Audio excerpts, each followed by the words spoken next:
tous! Bonjour! L'autre jour, je suis tombée sur ça. Des astronomes seraient sur le point de découvrir une toute nouvelle planète, très loin dans notre système solaire. Alors là, Igor, ce serait une première depuis l'Antiquité. Tu peux la remettre? Je crois que j'ai pas bien entendu. Alors là, Igor, ce serait une première depuis l'Antiquité.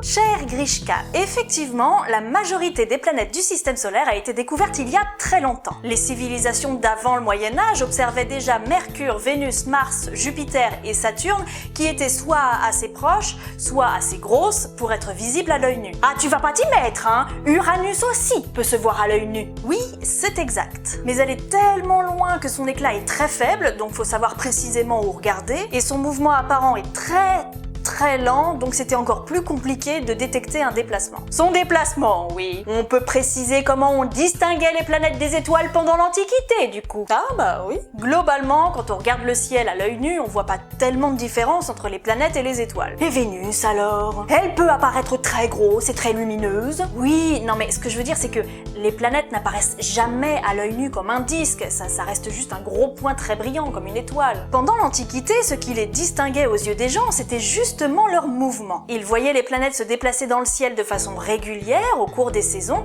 chacune à sa propre vitesse. Et s'ils les voyaient bouger, c'était évidemment par rapport aux étoiles derrière qui semblent fixes vues de la Terre. D'où le mot planète. Oui, ce mot en grec ancien voulait dire errant ou vagabond. Les planètes sont donc les astres en mouvement. Et donc, les 5 astres qu'on peut voir se déplacer à l'œil nu sont connus depuis bien avant notre ère. Mais pas Uranus, pour les raisons que j'ai données tout à l'heure, cher Grishka, ni Neptune qu'on ne peut pas voir à l'œil nu. Uranus et Neptune ont donc été découvertes bien après l'Antiquité. Voilà, quand on a eu les moyens de regarder le ciel autrement qu'à l'œil nu, quoi. C'est Galilée qui est le premier à avoir l'idée de tourner une lunette vers le ciel nocturne et d'en garder un souvenir écrit en 1609, soit bien après l'Antiquité, qui s'est terminée à la chute de l'Empire romain en 476. Nous sommes 1133 ans après l'Antiquité, monsieur Grishka, et Uranus et Neptune ne sont toujours pas découvertes. Oui, effectivement, Galilée a des moyens d'observation plus importants, mais il ne découvre pas de nouvelles planètes dans le système solaire. C'est William Herschel qui découvre Uranus en 1781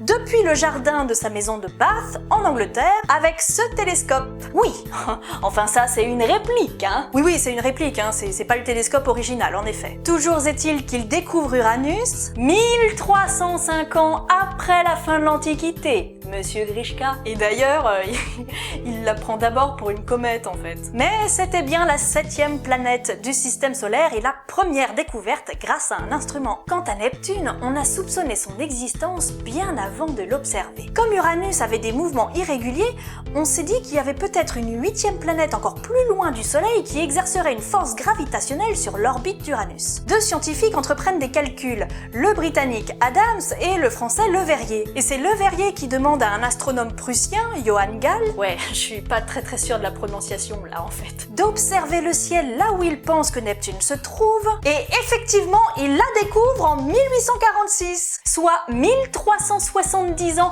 après la fin de l'Antiquité, monsieur Grishka. Si Uranus a été la première planète découverte grâce à un instrument, et ben Neptune a été la première planète découverte grâce aux mathématiques. Oh oui, mais leurs calculs étaient faux, aux deux. Faux, ils étaient pas faux. Disons qu'ils n'étaient pas très précis. Bref, tout ça pour vous dire, cher Grishka, que si nos astronomes d'aujourd'hui découvrent une 9e planète dans le système solaire, ce ne serait pas une première depuis l'Antiquité, mais une 3e. Ce qui n'est pas tout à fait la même chose. Non. Mais faire des erreurs, ça arrive à tout le monde. Oui, enfin, je ne voudrais pas la ramener, mais il y en a d'autres dans cette chronique. Ah bon?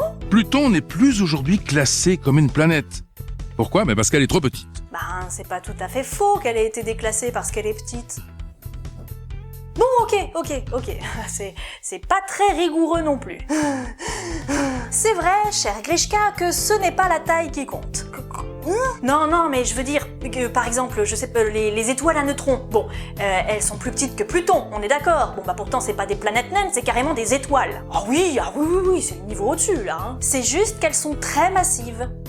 Petites, mais très massive, hein. Du genre, vous voyez le contenu de cette cuillère à café? Bon, ben si c'était de la poudre d'étoiles à neutrons, ça pèserait plusieurs centaines de millions de tonnes. Croyez bien que je ne serais pas assez forte pour la soulever. Et pourtant, je veux dire, bon... Mais pourquoi je parle des étoiles à neutrons, moi? Parce que ce n'est pas parce que Pluton est petite qu'elle est naine. Ah oui, ce n'est donc pas une question de taille, mais de masse. Pluton a une masse trop faible pour que son influence gravitationnelle ait nettoyé son environnement, la ceinture de Kuiper, des milliards de corps qui le composent. Alors que l'étoile à neutrons au même endroit, elle aurait bouleversé les positions et les mouvements de tous les corps du système solaire, y compris le Soleil lui-même. Donc Pluton est une planète naine, non pas parce qu'elle est trop petite, mais parce qu'elle n'est pas assez massive pour avoir fait le ménage autour d'elle. Tout à fait. Mais j'ai tout expliqué dans cette vidéo si vous voulez y revenir en détail. Et voilà, vous pouvez fermer internet et ouvrir un livre. Oh, on n'a pas fini avec cette chronique. Ah bon, il y a encore une bourde? Eh oui, encore de Grishka?